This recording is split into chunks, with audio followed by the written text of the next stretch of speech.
What's going on YouTube? Your boy Mr. Crazy 1870, and today we're going to be taking a look at the phantom skins for the Apple iPod Touch 4G. Now here in front of me I do have the matte full body kit, which retails at $24.95. You can pick this up at phantomskins.com. I will have their link in my video description. Make sure to check that out. Now before I start this video, I want to thank Phantom Skins for sending me out their product for review. So with that being said, I'm going to go ahead and get right into it. So this is a kit right here. You do get a matte finish for the back of the iPod Touch, which I do have installed on the iPod right now. You also get an ultra clear for the front of the screen.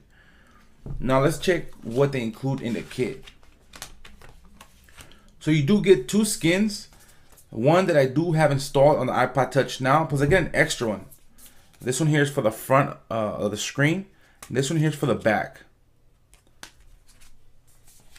They also include a squeegee cord to apply the skin, with a diagram to tell you what skin goes where on the iPod Touch. Last but not least, they include a very detailed instructions on how to install the skin on the iPod Touch. Now as far as installation was real easy. I was very surprised on how easy it was to install. Now there are a couple of things that you're going to need before you install the application. Before you install the skin. The first thing you're going to need is your application card, which is a squeegee that was included in the kit. Also, go get yourself a cup warm tap water. Make sure it's not too hot or not too cold. Make sure it's just to the touch. Also, Phantom Skins does recommend for you to put a very small drop of Johnson's baby wash in that cup. Also, make sure that when you do decide to put the skin on the iPod Touch, make sure that day you're going to have some patience, because you are going to need just a little bit of patience for the skin to come out right. Now the next step that you're going to want to do first is just give your iPod Touch a very good clean. Make sure that there's no dust or lint or just any dirt on the iPod Touch when you do decide to install the shield. Next step you're going to want to do is just grab your skin, dip it in water, and just let it sit there for like about 5 to 10 seconds. The next step will be dip your fingers in the cup. Make sure your fingertips are, wet. Then just go ahead and just peel the shield off the adhesive paper, and then go ahead and just dip the skin back in water.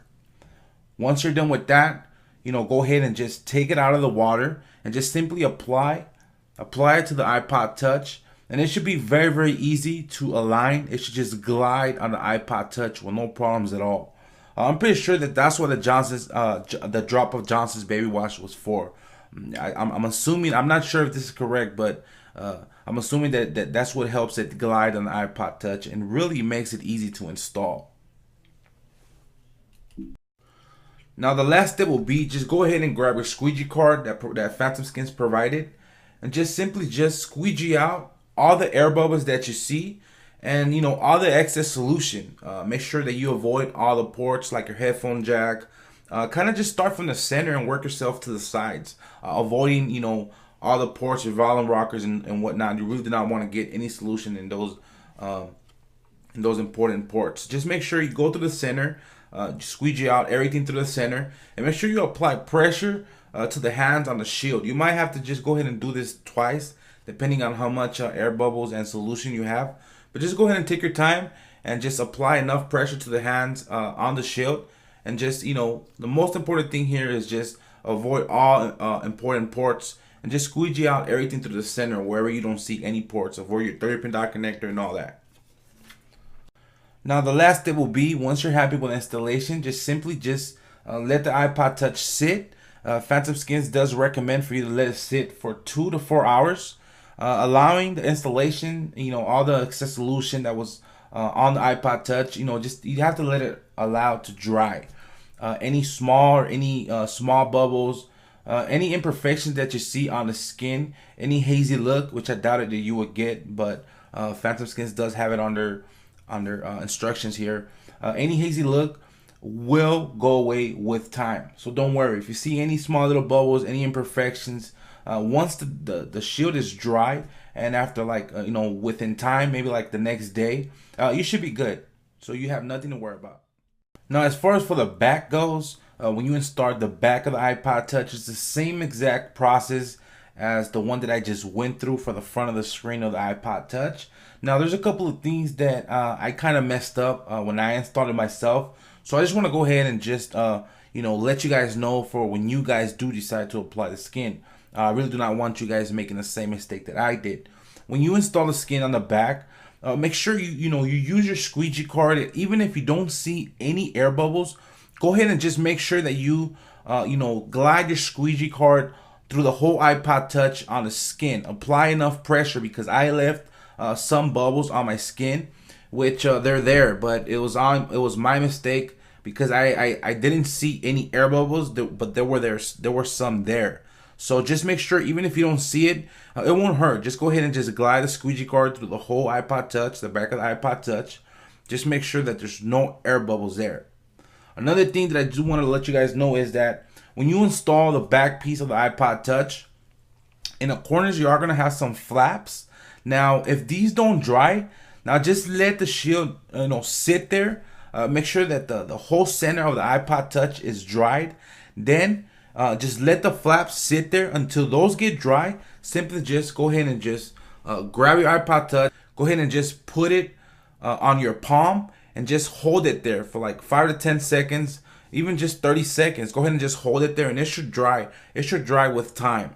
Just go ahead, and if that doesn't work, just let it sit there for a couple of more times. And then these little flaps that you see here on the shield in the corners, those should dry, and they should just stick on pretty good. So first, we're going to be taking a look at the front of the screen. You do got a cutout for your home button, which you can see right there. You also got a cutout for the front-facing camera. And I don't see any type of orange peel effect on this skin. Hopefully you guys could see this. No type of orange peel effect whatsoever. Now, as far as navigating through your home screen, it feels really nice. It feels your fingers just glide through the home screen. You don't feel any grippiness to the shield at all. I didn't feel my fingers get stuck to the shield whatsoever.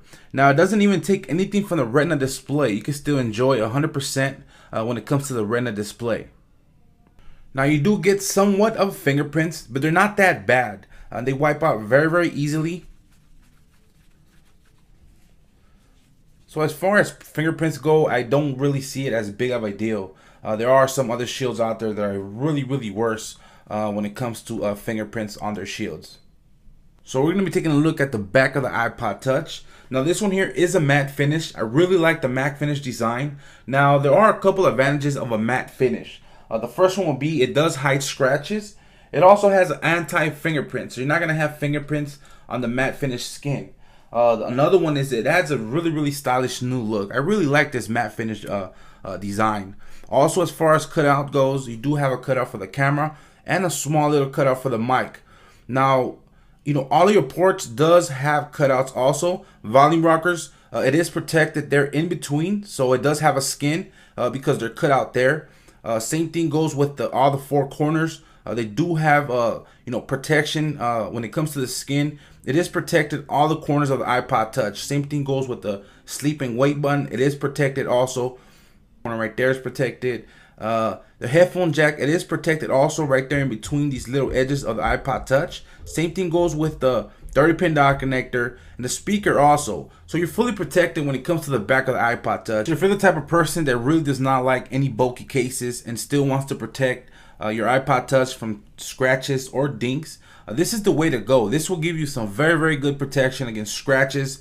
You can go ahead and easily put it in your pocket and not have to worry about a thing. Now, I really like about what Phantom SKINZ did with the shield. It really does not take anything from the Retina display. Also, when you're surfing through your home screen on the iPod Touch, your fingers really feel soft. They glide. I really do not find any grippiness or my fingers get stuck at all on the shield. That is my review of the Phantom SKINZ matte full body kit for the iPod Touch 4G. Now, I also want to apologize. I know I have some lighting difficulties. I'm kind of playing with my new lighting kit here, and hopefully I get everything all set up and ready to go. So please don't forget to like this video. It really helps me out a lot. Also, if you're not yet already subscribed, go ahead and hit that subscribe button if you like my content. Also, if you would like to follow me on Twitter, you can follow me at twitter.com/MrCrazy1870. That's about it. You guys have yourself a good one. Mr. Crazy1870 signing out. Late.